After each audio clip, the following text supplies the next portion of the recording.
kan gitu ya. Ya fokus kita adalah saya dulu, orang lain mau belakangan. Gitu. Kan seperti itu ya. Saya dulu, orang lain mau belakangan, karena ya berbicara tentang ini hidup saya, ini bukan hidup kamu. Padahal kita ini satu sama dan terhubung, Bapak Ibu. Kita ini satu sama dan terhubung. Ya. Ketika kita memaknai bahwa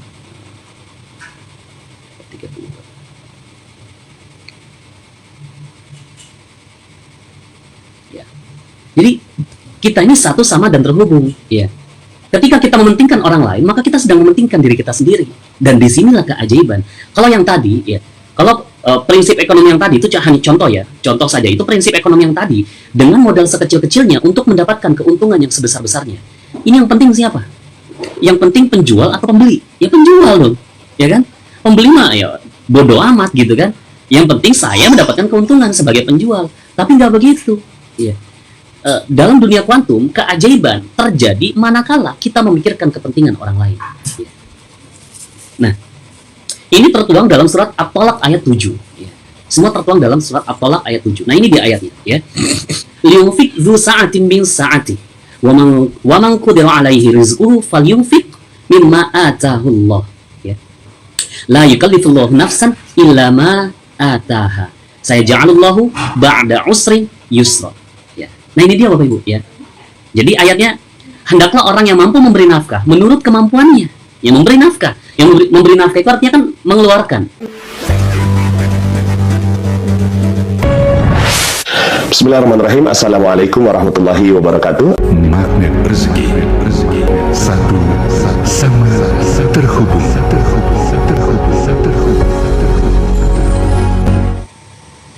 Oke, bismillahirrahmanirrahim. Assalamualaikum warahmatullahi wabarakatuh. Alhamdulillah, wassalatu wassalamu ala rasulillah wa ala alihi wa sahbihi wa mawalah wa la haula wa la quwata illa billah, amma ba'd. Alhamdulillah, puji syukur kehadirat Allah Subhanahu wa taala yang telah melimpahkan nikmat begitu besar kepada kita semua, sehingga pada kesempatan sore hari ini kita masih dapat kembali dipertemukan oleh Allah Subhanahu wa taala dalam kajian online Magnet Rezeki ya. Kita saat ini sudah masuk ke pekan kedua ya Bapak Ibu, alhamdulillah. Saya lihat di sini sudah ada 72 orang yang hadir ya. Masya Allah, tadi saya lihat dari komen-komennya gitu ya, dari banyak daerah ya. Ada yang dari Padang, ada yang dari Lampung gitu ya, Bali, Jawa ya, ada dari Banyumas gitu, Masya Allah. Ya silakan ya, silakan menimba ilmu sebanyak mungkin sore ini ya. Mudah-mudahan apa yang bisa kita lakukan sore ini bisa menambah keberkahan kita di sisi Allah Subhanahu wa taala. Ya. Baik Bapak Ibu, jumpa lagi dengan saya Fikri ya. Dan pada sore kali ini kita akan membahas satu tema ya. Satu tema yang saya kasih judul adalah ya. Ini dia ya. Memahami rahasia keajaiban untuk menarik rezeki berlimpah. Ya. Jadi emang ada ya rahasia keajaiban? Wah, ada Bapak Ibu. Sebenarnya rahasia keajaiban itu ada. Nah, kalau sudahlah rahasia keajaiban lagi Bapak Ibu ya. Makanya karena ini rahasia ya, jadi jangan bilang siapa-siapa ya. Enggak ya, bercanda. Jadi ilmunya yang kemudian akan, insya Allah yang akan kembali membawa kita ya lebih mudah untuk mendapatkan rezeki berlimpah di zaman pandemi seperti ini ya. Kemarin waktu pekan pertama ya, pekan lalu kita sudah membahas bagaimana caranya kita menarik rezeki di masa pandemi ya, di masa pandemi. Karena kemarin yang saya bahas ya, ilmunya sebenarnya sama, hanya saja momennya berbeda ya. Jadi di pandemi ini ilmu untuk menarik rezeki itu sama, tidak ada bedanya ya. Hanya saja kita ini tidak mudah dalam menarik rezeki karena sepanjang pandemi ini adalah musibah ya. Sepanjang pandemi ini musibah ya. Jadi nah, materi hari ini itu akan memperkuat di materi kita pekan lalu ya. Gimana caranya kita bisa betul-betul bisa menarik rezeki ya. Karena sebenarnya ada rahasia ya. Makanya namanya saja rahasia magnet rezeki gitu ya. Rahasia magnet rezeki. Jadi ya memang semua yang ada di magnet rezeki ini semua rahasia Bapak Ibu ya. Banyak orang yang belum tahu ya, akhirnya ilmu ini menjadi harta karun gitu. Nah, Anda merasa nggak sih ilmu ini menjadi harta karun gitu ya? ilmu ini menjadi harta karun ya, bahwa oh ternyata ada ilmunya untuk menarik rezeki ya. Kajian online yang ke satu mana ya? Coba aja Anda scroll ke bawah ya, di grup ini juga ya. Di grup ini juga pekan lalu saya sudah buat ya. Kita udah sama-sama belajar waktu pekan lalu. Judulnya adalah menarik rezeki dahsyat di masa pandemi ya. Silakan nanti didengarkan ya. Bagi yang belum mendengarkan juga yang kemarin ya, silakan ya.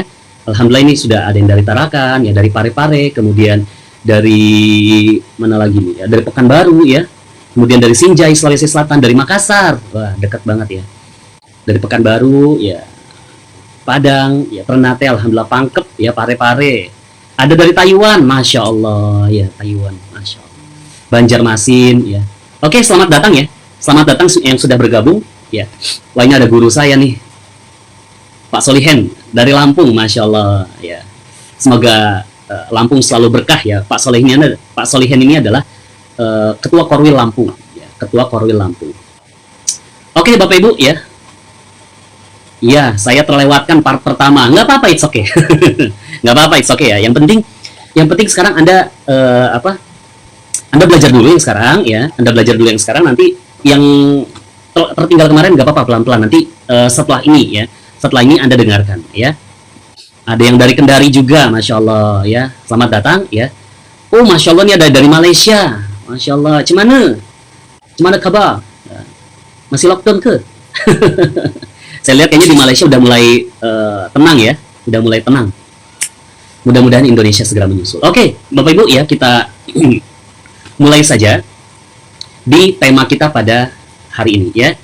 Bagaimana caranya? Ya, memahami rahasia keajaiban untuk menarik rezeki berlimpah. Ya. Sudahlah rahasia keajaiban lagi. Tapi gini Bapak Ibu ya, mungkin ya, karena saya berasumsinya begini aja ya. Saya berasumsinya adalah bukan asumsi juga sih. Yang saya lihat yang ikut kajian ini ya, mohon maaf sebentar ya.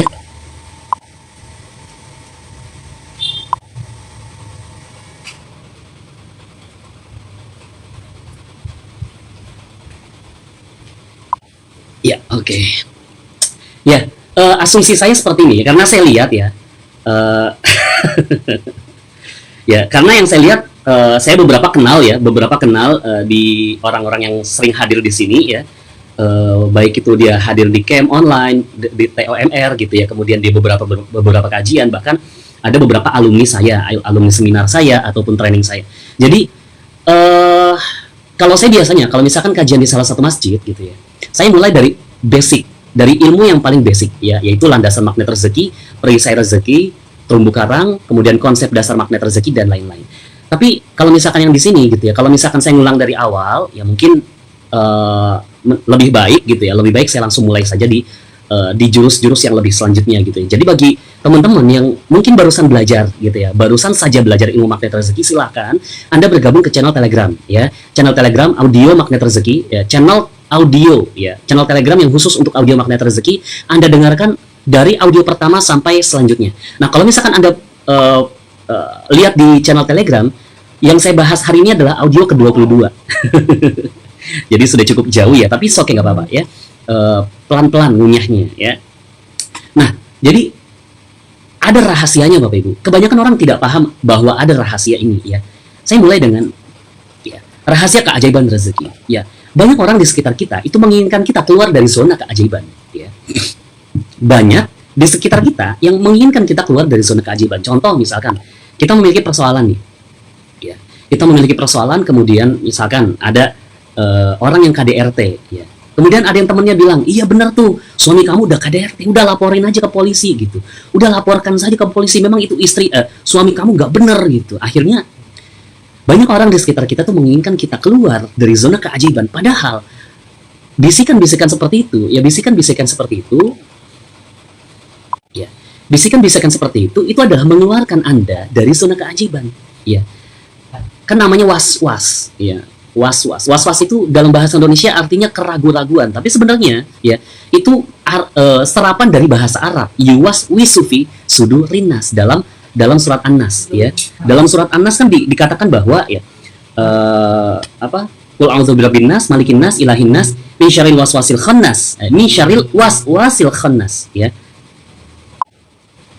Jadi eh, dari kejahatan ya, kan katakanlah aku berlindung kepada Tuhan gitu ya, berlindung kepada Tuhan yang memelihara dan menguasai manusia, kemudian raja manusia, sesembahan manusia, eh, yuwas wisufi sudurinas ya, yuwas wisufi sudurinas itu artinya dari kejahatan. Kejahatan itu adalah bisikan ya, dari kejahatan bisikan setan yang biasa tersembunyi ya, yang biasa bersembunyi. Artinya apa Bapak Ibu ya? Ini namanya bisikan itu ya, semua bisikan yang kemudian membuat Anda keluar dari zona keajaiban, harusnya Anda tidak ikuti gitu ya. Anda tidak mesti ikuti semua bisikan seperti itu, karena ya kita jadi was-was jadinya. Setiap memiliki persoalan gitu ya, kita menjadi was-was karena ya kita dibisiki gitu ya. Kita dibisiki sama orang-orang ya. Nah, sekarang gini Bapak Ibu. Saya mau tanya kepada Anda, apa prinsip ekonomi? Ya, mungkin bagi yang Anda berbisnis gitu ya. Bagi Anda yang berbisnis, Anda pasti bisa jawab ya. Pastinya bisa jawab ya. Coba deh tulis di komen. Ada nggak yang bisa jawab ya? Apa sih prinsip ekonomi ya? Prinsip ekonomi yang kita udah diajarkan ya. Kita udah diajarkan dari kita SD ya. Coba ada nggak? Coba di komen deh. Ada nggak yang mau jawab ya? Yang mau jawab ya? Prinsip ekonomi ya. Coba ya, keraguan-raguan akan mengeluarkan kita dari zona keajaiban. Yes, betul ya. Coba ada nggak ya? Ada nggak yang mau jawab nih ya?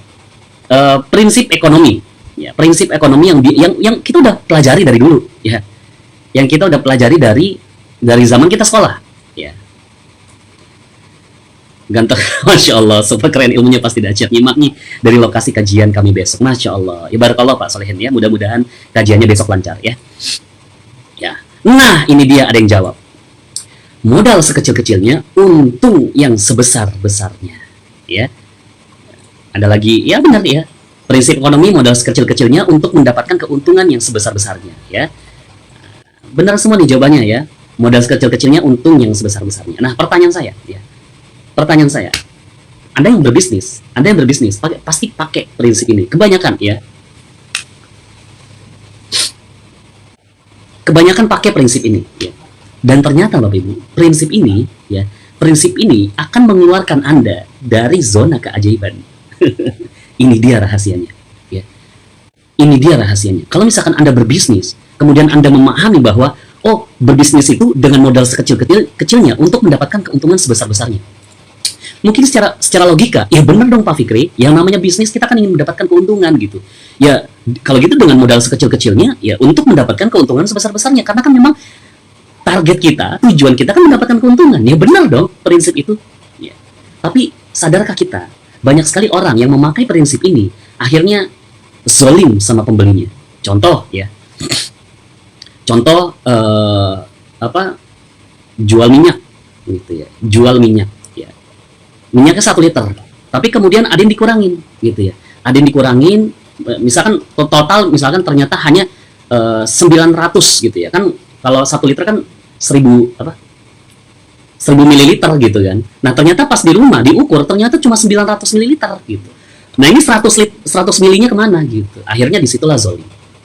Kemudian timbangan, ada orang yang belanja, ada orang yang jualan buah gitu ya, makanya kalau sekarang di Makassar itu ya, di pinggir-pinggir jalan itu ada yang dia pakai pick up gitu ya, penjual buah pakai pick up, kemudian di bawahnya ada papan gitu ya, ada papan tulisannya timbangan jujur.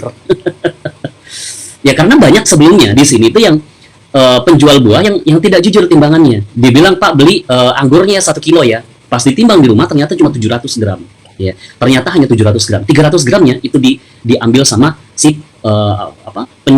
penjualnya. Kita bayar 1 kilogram, kita hanya mendapatkan 700 gram. Ini kan zolim namanya. Terus kemudian ada banyak sekali bisnis yang dengan modal kecil kemudian untung besar. Contoh narkoba ya. Bisnis narkoba itu modalnya kecil Bapak Ibu. Ya, modalnya kecil. Tapi kemudian untuk mendapatkan keuntungan yang sebesar-besarnya. Kemudian ya, mohon maaf, bisnis pornografi. Bisnis pornografi itu, modalnya kecil banget Bapak Ibu. Ya, Anda tinggal foto 1 kali, kemudian Anda sebar. Ya, 1 kali foto gitu ya, 1 kali foto kecil sekali, kemudian silakan Anda sebar gitu ya, dan Anda akan mendapatkan keuntungan sebesar-besarnya. Maka ya, prinsip ini akan membawa Anda masuk ke dalam ya, prinsip ini ya, modal sekecil-kecilnya untuk untung yang sebesar-besarnya. Ya, prinsip ini mengeluarkan Anda dari zona keajaiban. Ya. Karena zona keajaiban itu, nah ini nanti saya jelasin ya Bapak Ibu. Ya, ternyata di mana sih zona keajaiban itu? Ya, ini akhirnya mengaminkan sikap kita yang seperti ini, mengaminkan apa yang telah tertuang dalam Quran surat Al-Ahzab ayat 72. Innahu kana zaluman jahula. Manusia itu zalim dan bodoh. Ya. Manusia itu zalim dan bodoh. Ya, akhirnya itu yang terjadi gitu ya. Kita jualan gitu ya. Kita jualan berbisnis karena hanya mengharapkan keuntungan, tapi kita nggak berpikir, kita tidak memikirkan bagaimana keuntungan si penjual kita, ya, pembeli kita. Pak Fikri, apa berarti kita nggak boleh fokus kepada keuntungan? Boleh, it's okay. Cuma ya pembeli Anda, customer Anda itu harus lebih untung gitu ya. Maksudnya lebih untung tuh gimana? Jangan sampai mereka yang beli ya, yang beli dari Anda itu merasa rugi gitu ya. Merasa tidak untung dan merasa tidak diuntungkan dan merasa kecewa dengan barang yang Anda jual gitu. Lah sekarang kan kita nggak peduli gitu ya. Selama ini kita nggak peduli bagaimana perasaan mereka gitu ya, maka kita zolim kepada mereka ya, kepada pembeli kita ya. Prinsip di atas ya, mementingkan diri sendiri, orang lain nggak penting. Nah ini kuncinya ya. Saya dulu juga begitu Bapak Ibu. Ya bukan cuma Anda ya, saya pun seperti itu. Saya dulu saya juga berbisnis juga Bapak Ibu ya. Jadi dan dulu saya mengaminkan prinsip ini ya. Ya memang lah namanya bisnis gitu ya, modal kecil ya untuk untung yang sebesar-besarnya. Tapi ketika saya memakai prinsip ini, saya mementingkan diri saya, orang lain itu nggak penting. Contoh, Anda pernah nggak belanja ke mall gitu ya, kemudian lagi diskon besar-besaran, kemudian ada yang sampai SPG-nya gitu ya, atau karyawannya gitu mendatangi Anda gitu. Karyawannya mendatangi Anda, kemudian coba ini gitu, ngasih flyer gitu ya, ngasih brosur, kemudian memberikan tawaran diskon yang menggiurkan. Kemudian kemudian Anda beli gitu. Ya. Padahal Anda datang ke situ, Anda datang ke mall nggak mau beli itu gitu ya. Tapi karena ada tawaran itu, sehingga Anda beli. Pas nyampe rumah, Anda mikir gitu ya, misalkan beli handphone gitu ya. Beli handphone, padahal Anda punya handphone, tapi karena diskonnya besar sekali gitu ya. Anda lihat lagi gitu ya, handphone Anda. Kok perasaan kok jadi beli handphone gitu, padahal kayaknya nggak butuh-butuh amat, saya masih punya handphone gitu, kenapa saya beli gitu. Akhirnya Anda pas pulang kecewa, merasa bersalah karena sudah membeli produk yang Anda tidak butuhkan. Pernah nggak seperti itu ya? Kalau dalam ini saya tidak mengeneralisir bahwa hypnoselling itu nggak bagus. Saya belajar hipnosis gitu ya, saya belajar hypnoselling. Tapi ketika kita hypnosellingnya adalah yang penting barang kita laku ya, yang penting barang kita laku padahal tidak dibutuhkan sama orang lain, disitulah zolim ya. Apa nih ya, kita jual barang, coba ya, kalau kita jual barang misal harga beli 2.000, harga jual 3.000, bagaimana ya, boleh silakan.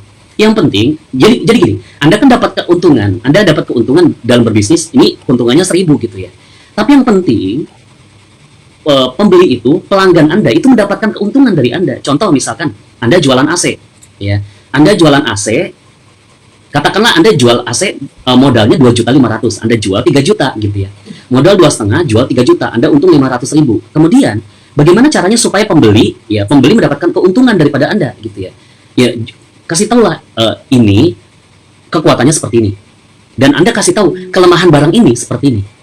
Ketika Anda tidak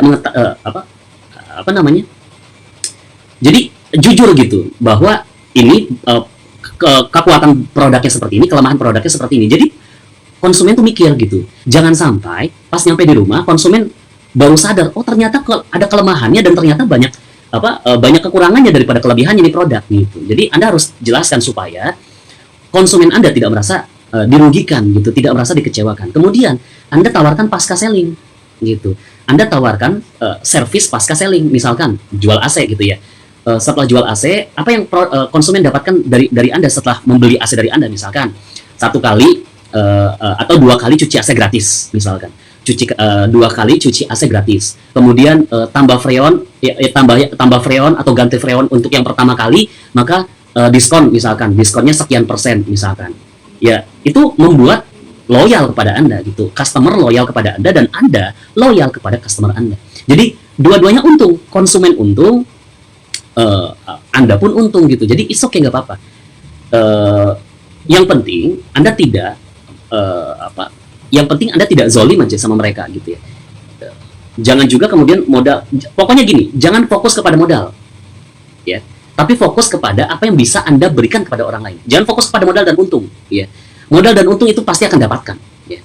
Modal dan untung itu pasti akan Anda dapatkan seiring berjalannya Anda membahagiakan orang lain. Jadi materi ini Bapak Ibu, ini turunannya dari materi terumbu karang, ya. Materi rahasia keajaiban rezeki ini adalah turunan dari materi terumbu karang. Ya. Jadi silakan nanti kalau misalnya Anda yang belum mempelajari terumbu karang, silakan Anda pelajari ya. Jadi prinsip di atas itu mementingkan diri sendiri, orang lain nggak penting. Jangan sampai seperti itu Bapak Ibu ya. Jangan sampai Anda menjadi orang seperti itu. Tapi gini Bapak Ibu, ini ilmu ini bukan hanya untuk orang penjual, bukan untuk orang pebisnis saja ya. Ini hanya awalan saja. Ini contoh ya. Nah, prinsip di atas, ya prinsip modal sekecil-kecilnya untuk mendapatkan keuntungan yang sebesar-besarnya itu melahirkan egoisme dalam masyarakat. Ya, egois jadinya. Ya, pokoknya segala bentuk egois Bapak Ibu, itu keajaiban akan hilang. Ya. Ketika Anda egois, saya penting, orang lain nggak penting. Contoh misalkan, dalam hubungan suami istri, ya, dalam hubungan suami istri, saya biasanya gini, saya waktu awal gitu ya, waktu awal menikah gitu ya, saya bilang sama istri saya, Dek, kita jangan fokus kepada hak masing-masing, tapi kita fokus kepada kewajiban kita masing-masing. Karena kalau kita fokus kepada hak masing-masing, akhirnya saling menuntut. Contoh misalkan, saya fokus hak, istri fokus kepada haknya. Akhirnya saya nuntut sama istri saya. Ketika hak saya tidak dapat, saya tuntut istri saya. Hei, kamu mana hak saya? Kamu belum kasih hak saya.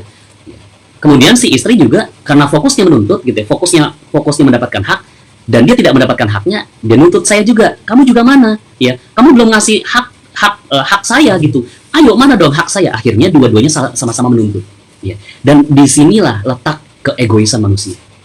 Ketika semuanya saling menuntut. Dan apa yang terjadi ketika suami menuntut, istri menuntut Bapak Ibu? Kewajiban tidak akan ada yang selesai.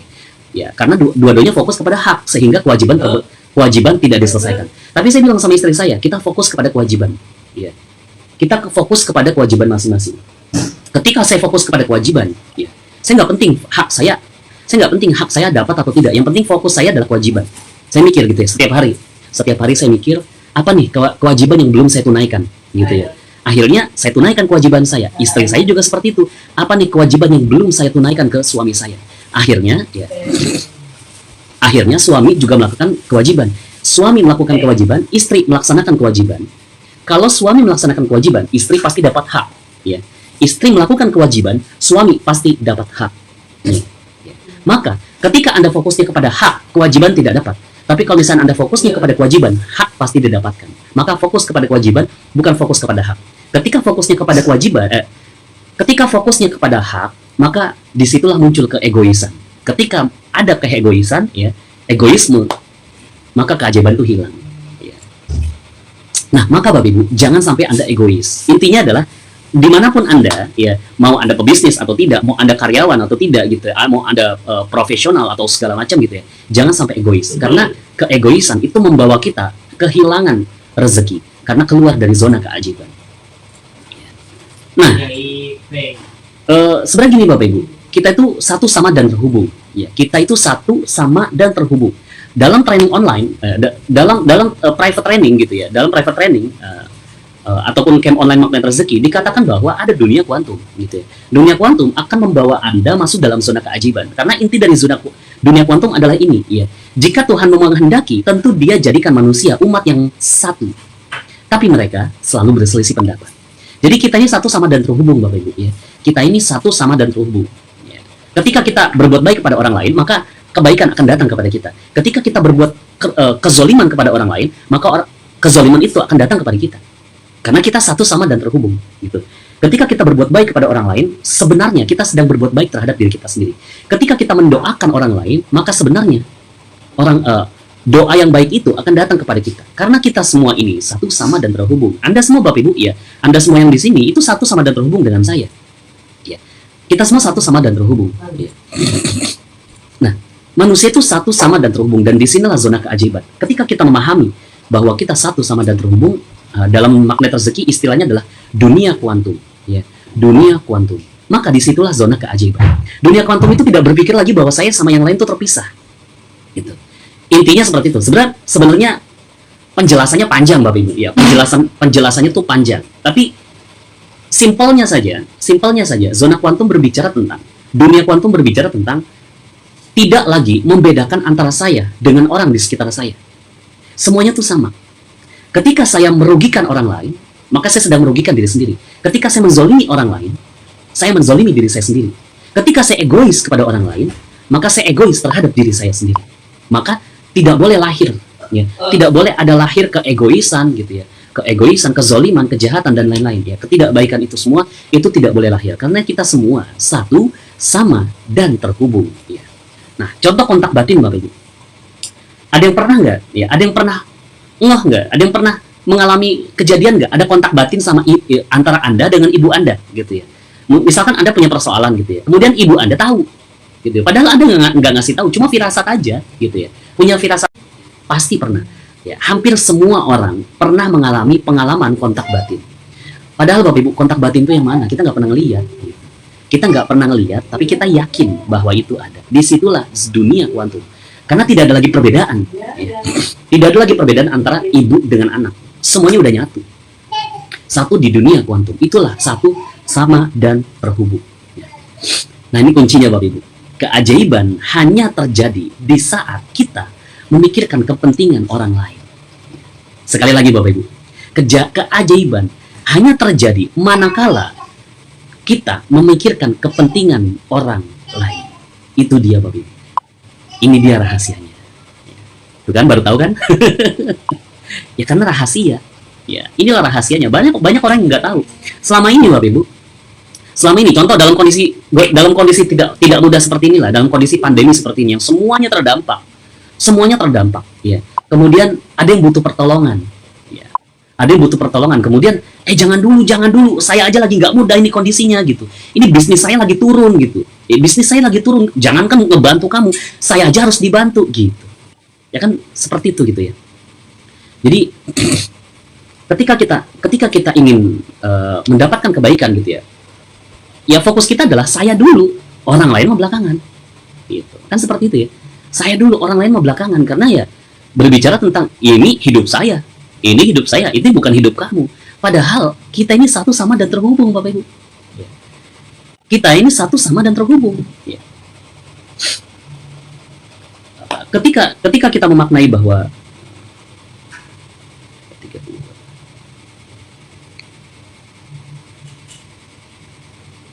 ya. Jadi kita ini satu sama dan terhubung. Ya. Ketika kita mementingkan orang lain, maka kita sedang mementingkan diri kita sendiri. Dan disinilah keajaiban. Kalau yang tadi, ya, kalau prinsip ekonomi yang tadi itu hanya contoh saja. Itu prinsip ekonomi yang tadi dengan modal sekecil-kecilnya untuk mendapatkan keuntungan yang sebesar-besarnya. Ini yang penting siapa? Yang penting penjual atau pembeli? Ya penjual loh, ya kan? Pembeli mah ya bodoh amat gitu kan. Yang penting saya mendapatkan keuntungan sebagai penjual. Tapi nggak begitu. Ya. Dalam dunia kuantum, keajaiban terjadi manakala kita memikirkan kepentingan orang lain. Nah, ini tertuang dalam surat At-Tolak ayat 7. Semua tertuang dalam surat At-Tolak ayat 7. Nah, ini dia ayatnya. Ya. Liyunfik dzu sa'atin min sa'ati wa man qudira 'alaihi rizquhu falyunfik mimma ataahu Allah. Ya. La yukallifullahu nafsan illa ma ataaha. Sayaj'alullahu ba'da usrin yusra. Nah ini dia Bapak Ibu ya. Jadi ayatnya, hendaklah orang yang mampu memberi nafkah menurut kemampuannya. Ya memberi nafkah. Yang memberi nafkah itu artinya kan mengeluarkan, ya, mengeluarkan sesuatu, ya, mengeluarkan hartanya kepada orang lain. Itu maksudnya memberi nafkah sesuai dengan kemampuannya, ya. Wa man qudira 'alaihi rizquhu falyunfiq, ya. Mimma atahullah. Dan orang-orang yang disempitkan rezekinya hendaklah memberi nafkah dari harta yang diberikan Allah kepadanya. Sudahlah sempit rezeki, ya maksudnya sudahlah hartanya tidak banyak, disuruh memberi harta kepada orang lain, gitu. Loh, kok gitu? Ya, itu emang itulah ilmunya Allah, unik Bapak Ibu, ya. Ilmunya Allah itu unik, ya. Seperti kita pelajari waktu di landasan magnet rezeki. Mau dapat rezeki nggak butuh kerja. Mau dapat rezeki nggak butuh kerja. Terus ngapain untuk dapatkan rezeki? Tinggal lepas perisai. Ya, tinggal melepaskan perisai rezeki. Ketika perisai rezeki sudah lepas, rezeki akan turun. Sesederhana itu. Nah, kunci rezeki yang selanjutnya adalah ketika kita disempitkan rezekinya, maka sedekah. Ya. Ketika disempitkan rezekinya, hendaklah memberi, ya, memberi harta, ya, falyunfiq, ya, memberikan harta kepada orang lain yang dari harta yang Allah berikan. Kemudian di sini, la yukallifullahu nafsan illa ma ataha. Allah tidak memberikan sesuatu beban, Allah tidak memikulkan sesuatu beban kecuali, ya, melainkan kecuali itu sekedar apa yang Allah berikan kepadanya. Jadi artinya, ya, beban kita itu tidak, dalam Al-Baqarah ayat terakhir juga kan, la yukallifullahu nafsan illa wus'aha, dan Allah tidak akan memberikan beban daripada di luar kesanggupan manusia, gitu. Jadi kalau misalkan kita hanya katakanlah sisa uang kita cuma 5.000 misalkan, itu kita udah sanggup, bukan nggak sanggup. Allah tuh nggak ngasih beban di luar kesanggupan manusia, gitu. Tapi ketika ini kuncinya, gitu ya. Gimana caranya supaya 5.000 itu, ya, supaya 5.000 berkali lipat? Caranya adalah ketika disempitkan rezekinya, hendak memberikan kepada orang lain, ya, mementingkan orang lain. Nah, kemudian saya ja'alallahu, ya, ba'da usrin yusra. Allah kelak akan memberikan kelapangan sesudah kesempitan. Ba'da usrin yusra. Ini dia Bapak Ibu, ya. Ya ini maaf, saya belum slide share ya, maaf. Nah, ini dia, ya. Liunfikdu sa'ati min sa'ati wa man qudira alaihi rizquhu falyunfiq mimma atahu Allah la yukallifullahu nafsan illa ma ataha sayaj'alullahu ba'da usrin yusra, ya. Dan orang yang disempitkan rezekinya hendaklah memberi nafkah dari harta yang diberikan Allah kepadanya, ya. Allah tidak memikulkan beban kepada seseorang melainkan sekedar apa yang Allah berikan kepadanya. Dan Allah kelak akan memberikan, ya, ba'da usrin, memberikan kelapangan, ba'da usrin yusra, ya, memberikan kelapangan sesudah kesempitan. Artinya Bapak Ibu, ya, ketika kita sedang membutuhkan bantuan, siapa yang sebenarnya butuh dibantu? Orang lain. Ya. Ketika kita sedang membutuhkan bantuan, sebenarnya yang membutuhkan bantuan adalah orang lain. Cari orang lain. Ya. Ketika kita sedang tidak lapang rezekinya, cari orang lain yang lebih membutuhkan daripada kita. Beri mereka. Itu dia kunci rezeki. Ketika kita sudah tidak lagi mementingkan diri sendiri, saya tidak penting, orang lain yang lebih penting. Ya. Hidup kita sudah nggak penting. Akhirnya Bapak Ibu, dengan prinsip ini, hidup kita udah nggak penting. Orang lain yang lebih penting. Orang lain yang lebih penting. Dalam materi kickback, mendoakan orang lain, maka malaikat akan mendoakan kita. Ya. Mohon maaf Bapak Ibu ya, ini kalau saya mungkin terlihat kurang etis, kurang enak dilihat, saya garuk-garuk hidung. Saya punya alergi Bapak Ibu, ya. Ketika alergi saya muncul, hidung saya tuh gatalnya Masya Allah gitu. Jadi ya daripada saya kehilangan konsentrasi, ya harus digaruk gitu. Mohon maaf ya, mohon maaf ya. Kalau misalkan terlihat kurang enak gitu ya. yang udah sering lihat saya pasti paham. Nah, maka Bapak Ibu, dalam materi kickback, ya, di magnet rezeki, ya, ketika kita mendoakan orang lain, maka malaikat akan mendoakan kita. Ketika kita berdoa kepada Allah gitu ya, doa menaik ke atas, tapi ada banyak sekali penghalang Bapak Ibu, ada banyak sekali perisai rezeki kita, ya, ada banyak sekali dosa-dosa kita. Naik satu, ketahan sama perisai satu, dilepaskan perisai, naik lagi, ketahan lagi, dilepas lagi, naik lagi, ketahan lagi, dilepas lagi perisainya, naik lagi, ketahan lagi, ya, begitu seterusnya. Begitu seterusnya, karena ya kita punya dosa. Tapi bagaimana ketika kita mendoakan orang lain? Ketika kita mendoakan orang lain, malaikat langsung mengatakan, wa iyyakum, dan kamu juga akan mendapatkannya. Malaikat nggak punya dosa. Ketika malaikat berdoa, langsung naik ke atas Bapak Ibu. Ada sepupu saya ikut nonton di atas, Dok. Terus sepupu ingat, kata dokter nggak boleh nuntut hak melulu. Iya benar, nggak usah nuntut hak, tapi fokus kepada kewajiban masing-masing. Ya. Jadi ketika, ya, semoga alergi hidungnya Allah sembuhkan, amin ya, makasih banyak ya. Tetap keren Dok. Alhamdulillah. Ya.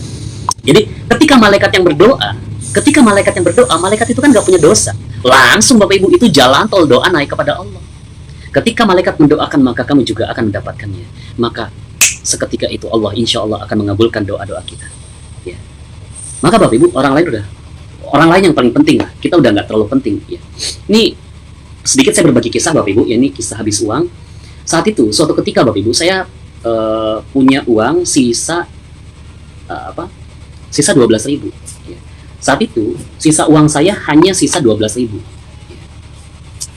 Sisa uang cuma 12.000. Kemudian saat itu kejadiannya saya lagi antar istri saya ke tempat kerjanya sore ya, sore jam 4 sore. Kemudian ya saat itu jadi keuangan tuh istri semua yang pegang gitu, uang itu istri semua yang pegang. Jadi pas uang saya habis, saya minta sama istri saya, Dek minta uang dong gitu. Terus istri saya jawab, udah nggak ada uang kan? Loh, udah nggak ada uang? Iya udah nggak ada. Serius nggak ada? Nggak ada. Di ATM bagaimana? Kosong. Ya ada sih. Oh alhamdulillah, berapa? 20.000. Ya nggak bisa ditarik juga. Akhirnya ya saya lihat di dompet saya sisa 12.000. Di istri saya tuh ya sisa recehan lah pokoknya. Di dompetnya istri tuh sisa recehan gitu. Di dompet saya sisanya 12.000. Itu saya mikir tuh Bapak Ibu, itu masih tanggal 10 ya, awal bulan tanggal 10. Akhirnya pas saya pulang, saat itu saya lagi naik motor gitu ya. Saya lagi naik motor, kemudian saya mikir keras gitu, gimana caranya supaya saya bisa makan ini gitu ya, supaya saya bisa hidup sampai akhir bulan. Masih tanggal 10, uang sisa 12.000. Gimana coba? Kalau mau pakai logika nggak hidup Bapak Ibu. Kalau mau pakai logika itu nggak hidup gitu ya, kecuali ngutang gitu. Cuma saya udah prinsipnya setelah udah nikah saya nggak mau ngutang gitu ya. Setidak mudah apapun saya nggak mau ngutang, karena prinsip saya rezeki itu Allah yang ngatur, bukan manusia yang ngatur. Ketika saya ngutang gitu ya, berarti saya berharap kepada manusia, bukan berharap kepada Allah gitu kan. Enggak, saya nggak mau ngutang gitu ya. Ya cuma gimana caranya? Sisa 12.000. Itu di motor saya mikir Bapak Ibu, saking mikir kerasnya saya di motor itu, kepala tuh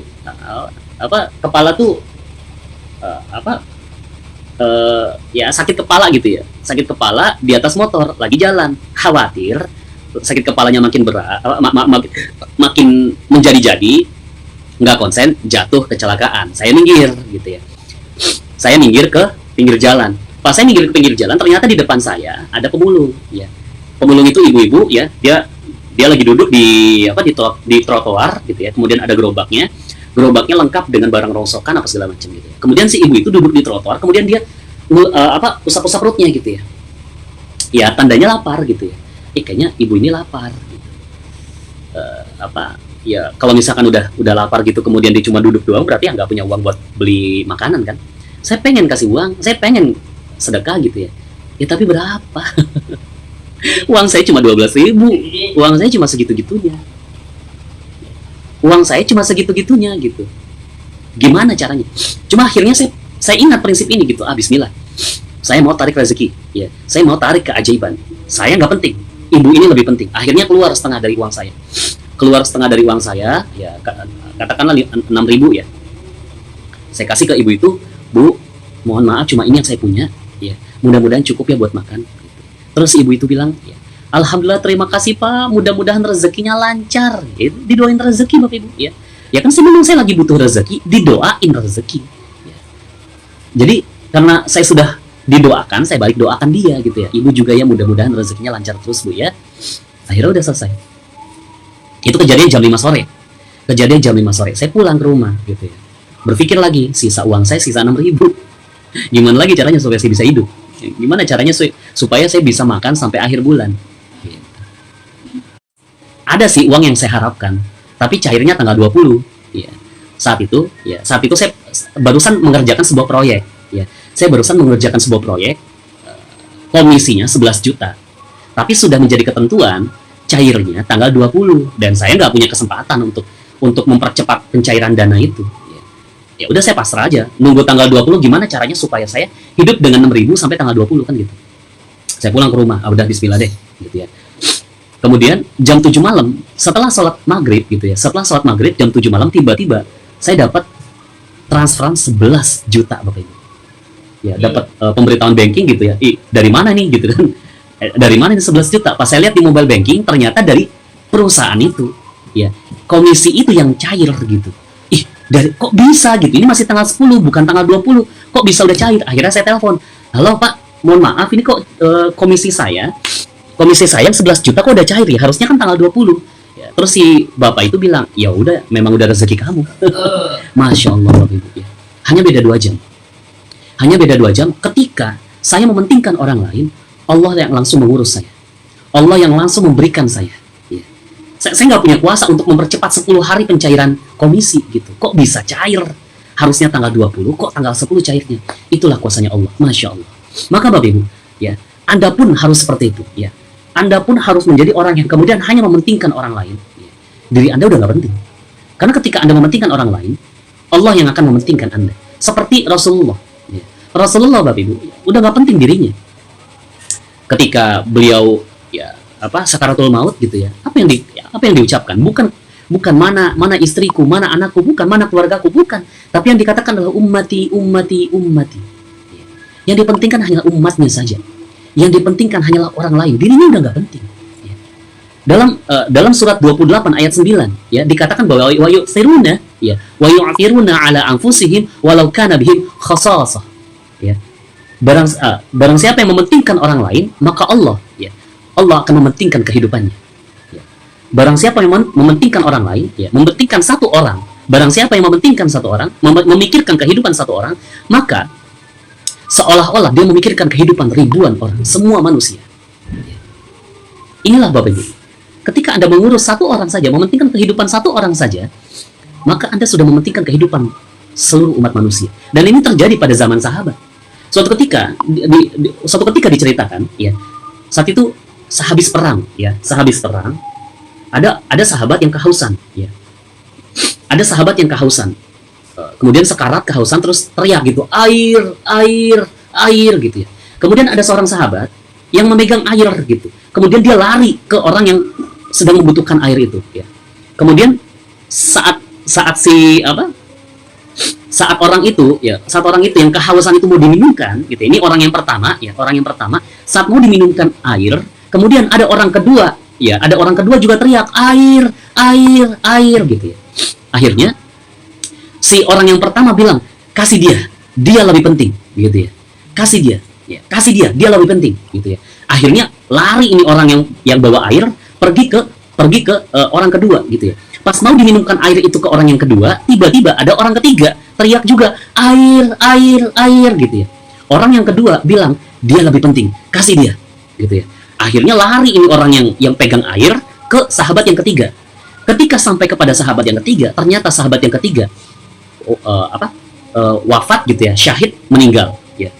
Akhirnya karena orang ketiga sudah meninggal gitu ya, syahid, akhirnya kembali lari ke orang yang kedua. Pas kembali ke orang yang kedua, ternyata orang yang kedua sudah syahid. Karena sudah syahid orang yang kedua, akhirnya pergi lagi ke orang yang pertama. Orang pertama pun syahid. Akhirnya 3 orang syahid. Karena apa? Karena mementingkan kepentingan saudaranya. Ini dalam istilahnya namanya ithar. Ya, ithar. Ya, ITSAR. Ya, wa yu'thiruna, ithar. Mementingkan kepentingan orang lain. Ya. Ketika mementingkan kepentingan orang lain, 3 sahabat langsung syahid di jalan Allah. Masya Allah. Maka Bapak Ibu, ketika kita mementingkan orang lain, orang Allah yang akan mementingkan kita. Tinggal, ya kalau misalkan Allah, ibaratnya gini Bapak Ibu, Anda kalau misalkan lagi mengurus sesuatu ya, Anda sedang mengurus sesuatu, kemudian dibantu sama orang yang ahli, ya, dibantu sama orang yang ahli. Misalkan deh, Anda lagi ngurus KTP, ya, Anda ngurus KTP, kemudian ada keluarga Anda, ya, sepupu Anda kerja di Dukcapil. Kerja sebagai di dinas pengurusan KTP. Kemudian sepupu Anda bilang, udah sini saya ngurusin, gampang gitu kan, insya Allah sehari jadi gitu kan. Kira-kira Anda tenang nggak? Pasti tenang ya, walaupun itu orang bahasanya orang dalam ya. Pasti tenang. Lalu bagaimana ketika Allah yang menjamin kehidupan Anda? Bagaimana ketika Allah yang mementingkan Anda? Ketika urusan KTP saja Bapak Ibu, kemudian kita bisa tenang, bagaimana dengan kehidupan? Ketika Allah yang sudah mengatakan, pentingkan orang lain, maka saya akan mementingkan dirimu. Nah, kemudian Bapak Ibu, bersaing itu menjauh juga dari zona keajaiban. Ya. Dalam berbisnis, ya, dalam berkarir gitu ya, kita seringkali bersaing kepada orang lain. Kita seringkali bersaing sama orang lain. Padahal disitulah letak zona ketidakajaibannya, karena kita keluar. Kita udah nggak mementingkan diri orang. Kita tidak mementingkan diri orang lain. Kita yang penting saya gitu. Yang penting saya. Ketika ada perebutan, misalkan ada manajer, ada manajer satu, manajer dua, ingin memperebutkan kursi eksekutif manajer, misalkan manajer eksekutif. Apa yang dilakukan sama dua orang ini? Pasti bersaing. Saya yang harus menjadi eksekutif manajer. Ini juga ngomong, saya yang harus menjadi eksekutif manajer. Akhirnya apa? Dua-duanya bersaing. Disitulah letak egoisme muncul. Dan disitulah letak persoalan. Maka nggak usah bersaing.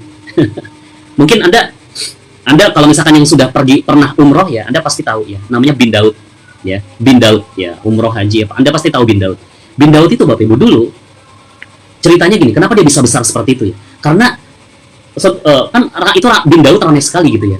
Suatu ketika di depan bin Daud itu ada yang mau buka toko gitu ya. Ada toko yang mau buka, kemudian ya si manajer bin Daud kumpulin semua karyawannya gitu ya. Kumpulin semua karyawannya, kemudian di briefing gitu ya. Itu toko di sebelah dia mau buka besok. Kita harus lebih bagus daripada toko sebelah gitu. Kita harus lebih bagus dari toko sebelah. Kita harus kita harus lebih bersih, kita harus lebih wangi, toko kita harus lebih bagus pokoknya. Kemudian bin Daud datang gitu ya. Ini lagi ngapain nih rame-rame gitu ya.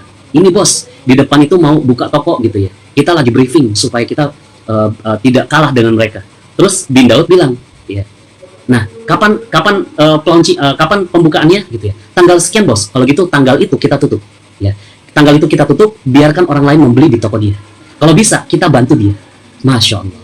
Itu yang membuat bin Daud sebesar itu sekarang Bapak Ibu. Ketika ya udah nggak ada persaingan. Ketika sudah tidak ada persaingan di dia gitu ya. Maka fokus pentingan orang lain siapa? Pekerjaan. Dalam pekerjaan atasan kita lebih penting, bawahan kita lebih penting, klien kita lebih penting. Kemudian di bisnis ya, supplier, ya agen, customer, pelanggan itu semua mereka lebih penting Bapak Ibu. Mereka itu lebih penting mendapatkan manfaat dari kita.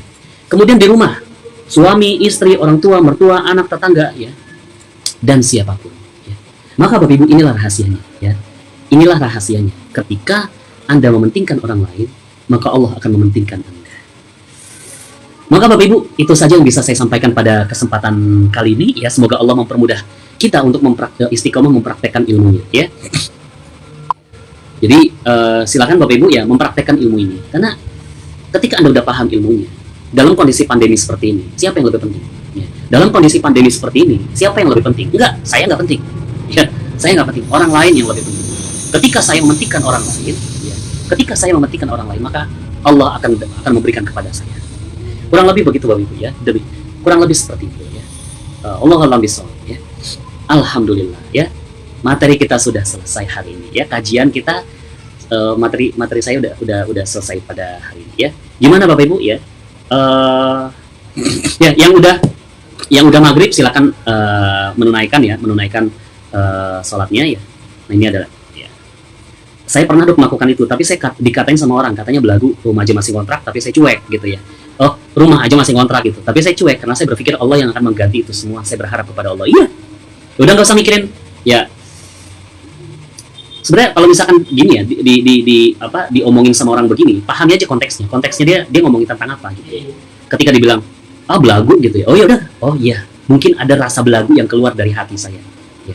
Maka ya sudah, rasa belagunya ditekan, diturunkan rasa belagunya, tapi membantunya tetap gitu. Ya jadi bukan Anda pahami konteksnya. Ketika dinasehatin sama orang, Anda pahami konteksnya. Konteksnya tuh dia mau kita apa sih? Oh, dia mau kita jangan belagu. Ya udah, jangan belagu.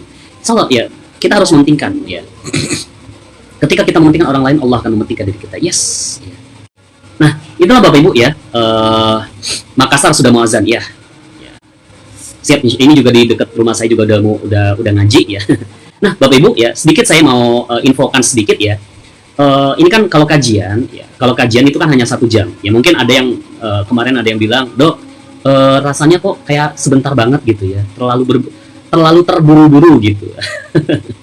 Ya, jadi ya memang namanya kajian memang nggak lama-lama gitu ya. Tapi baik Bapak Ibu, karena sudah beberapa menit lagi ya masuk waktu azan dari rumah saya ya. Saya akhiri saja Bapak Ibu ya. Terima kasih banyak atas antusiasme Anda semua pada sore ini. Mohon maaf atas segala kekurangan. Kita berjumpa lagi di pekan depan insyaallah ya, pekan ketiga, dan kita akan belajar lebih dalam lagi. Saya akhiri Bapak Ibu ya. Aku qouli hadza fastaghfirullahi li wa lakum. Assalamualaikum warahmatullahi wabarakatuh. Dan seperti biasa, saya putarkan lagu untuk Anda, Al-Qur'an Mukjizat Nabi karyanya Ustaz Nasrullah. Silakan didengarkan. Bagi teman-teman yang belum subscribe dan baru saja menemukan channel ini, silahkan subscribe. Insya Allah Anda akan mendapatkan materi-materi yang terbaik dari channel ini. Insya Allah Anda adalah makhluk yang ajaib. Tinggal kita sempurnakan faktor-faktornya. Dan insya Allah dalam video-video berikutnya kita akan lanjutkan materi ini sampai Anda menemukan potensi terbesar diri Anda dan menjadi makhluk ajaib sebagaimana yang Allah Subhanahu wa Ta'ala inginkan untuk Anda. Sampai jumpa. Assalamualaikum warahmatullahi wabarakatuh.